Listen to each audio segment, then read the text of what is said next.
वालिया अल्फाज वाले मुस्बत जुमले WH क्वेश्चन पॉजिटिव सेंटेंसेस। इन जुमलों में why, where, what, how, when वगैरह का इस्तेमाल होता है और ये पूछा जाता है कि मुस्तकबिल में किसी खास वक्त तक काम कब, कहाँ, कैसे या क्यों मुकम्मल हो चुका होगा। कायदा, रूल। 1. तरतीब। सबसे पहले WH वर्ड, फिर विल, फिर सब्जेक्ट, इसके बाद हैव बीन और आखिर में वर्ब, तीसरा फॉर्म। 2. तरतीब का ख्याल रखें। हैव बीन हमेशा सब्जेक्ट के बाद आएगा, विल के साथ नहीं। फार्मूला। 15 सवालिया अल्फाज वाले जुमले WH क्वेश्चंस। शुमार। English sentence. Urdu translation. 1. When will the work have been finished? काम कब खत्म किया जा चुका होगा। 2. Why will the letter have been written? खत क्यों लिखा जा चुका होगा। 3. Where will the match have been played?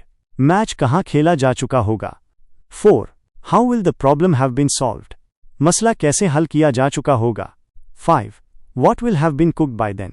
तब तक क्या पकाया जा चुका होगा। 6. By whom will you have been taught? तुम्हें किसके जरिए पढ़ाया जा चुका होगा। 7.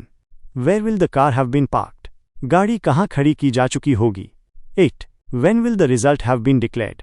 नतीजा कब ऐलान किया जा चुका होगा। 9. Why will he have been punished? इसे सजा क्यों दी जा चुकी होगी। How will the thief have been caught? चोर कैसे पकड़ा जा चुका होगा। 11. Which book will have been bought? कौन सी किताब खरीदी जा चुकी होगी। 12. When will the guests have been invited? मेहमानों को कब दावत दी जा चुकी होगी। 13. What will have been decided? क्या फैसला किया जा चुका होगा। 14. Why will the trees have been cut? दरख्त क्यों काटे जा चुके होंगे। 15. How much money will have been spent? कितने पैसे खर्च किए जा चुके होंगे।